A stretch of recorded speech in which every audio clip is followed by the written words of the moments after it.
બધા મજામાં આવી ગયા છે.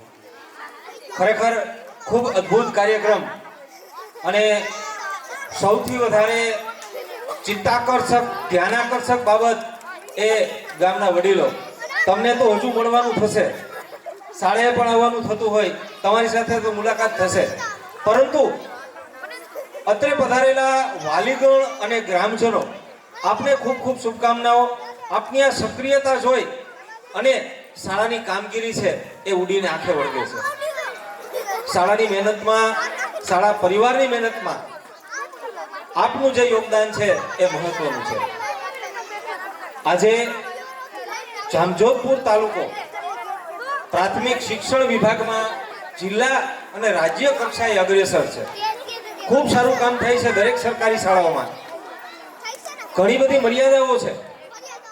આપને શાળાની આંતરિક બાબતોનો ખ્યાલ ન હોય કે શિક્ષકો અને શિક્ષણ વ્યવસ્થામાં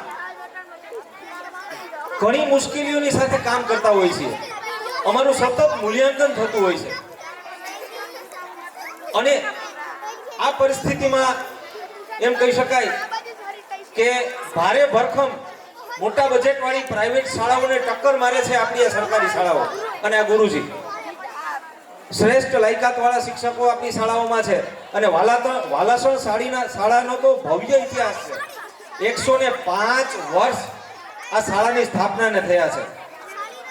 તો આવો ભવ્ય ભૂતકાળ જે સંસ્થાનો છે અને જેના આવા ગુરુજનો છે, ખાસ કરીને આ સંસ્થાના રાહબર જીતેનભાઈ ગોહિલ સાહેબ, કે જેનું માર્ગદર્શન સમગ્ર તાલુકા અને જિલ્લાને મળે છે. આ શાળા એટલી ભાગ્યશાળી છે કે આવા સુકાની આ શાળાને મળ્યા છે. આખા તાલુકાના શિક્ષકો અને આચાર્ય એમની પાસેથી માર્ગદર્શન લે છે કે શાળાને વધારે અપગ્રેડ કેમ કરવી, અને એ ખૂબ સહજતાથી બધાને માર્ગદર્શન આપે છે. એક વખત અમે એક વર્કશોપ, એમાં બધા શિક્ષકોને જીતેનભાઈએ શાળામાં સારું પરિણામ કઈ રીતે લાવવું એનું માર્ગદર્શન આપેલું અને અવારનવાર એ માર્ગદર્શન આપે છે. પરંતુ માત્ર મારે 3 મિનિટ વાત કરવી છે, 2 મિનિટ થઈ ગઈ છે અને છેલ્લી મિનિટ વાલીઓને મારે વાત કરવી છે કે આપણું સંતાન છે એ સંતાન માટે આપણે સમય ફાળવીએ. આપણી ઘરે, આપણી વાડીએ કામ કરતા હોય તો વાડીએ આપણા સંતાન સાથે વાત કરીએ, આપણા સંતાન સાથે સંવાદ કરીએ. આપણા બાળકની શું મુશ્કેલીઓ છે, આપણા બાળકમાં કઈ બાબતમાં વિશેષતા છે, આપણે એ વસ્તુનું ધ્યાન દોરીએ. ઘણી વખત આપણે આપણી જંજાળમાં એટલા બધા ફસાયેલા હોઈએ છીએ કે બાળકને એમ લાગે છે કે એક ઘરમાં રહીએ છતાં માતા પિતા સાથે વાત નથી થતી.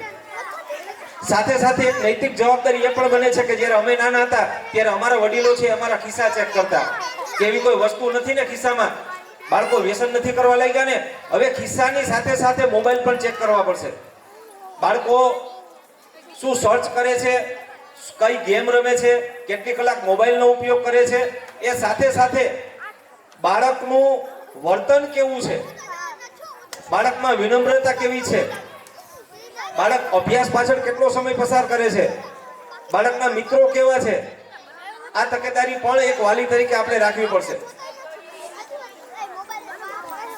બીજી મહત્વની બાબત એ કે કહેવત છે આપણા કાઠિયાવાડીમાં કે સીધીને વાલા સિદ્ધકા.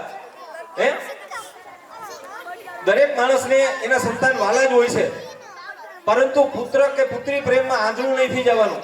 બાળકોની મર્યાદા છે તો એ મર્યાદા દૂર થાય એવા પ્રયત્ન કરવાના. ઘણી વખત આપણે બાળક જીદ કરે અથવા તો લાગણીવશ થઈ અને એની જીદ પૂરી કરીએ છીએ, પણ એને સારા માર્ગે વાળવું તો ખરેખર એમનું ફ્યુચર છે, એમનું ભવિષ્ય છે એ સુંદર બનશે. ફરીથી અંતમાં આ સમગ્ર પરિવારને, ભાવેશભાઈ સાહેબ, બધા બહેનો, આખા પરિવારને ખૂબ ખૂબ શુભકામનાઓ કે એવું સુંદર આયોજન કર્યું છે કે જે અમને પણ પ્રેરણા મળે છે અને આ વિદ્યાર્થીઓનો ઉત્સાહ છે તો ઊંડીને આંખે વળગે છે. તો સમગ્ર ટીમને, વાલાસણ ગામ, વાલાસણ શાળા બધાને ખૂબ ખૂબ શુભકામનાઓ, ખૂબ ખૂબ અભિનંદન. Thank you.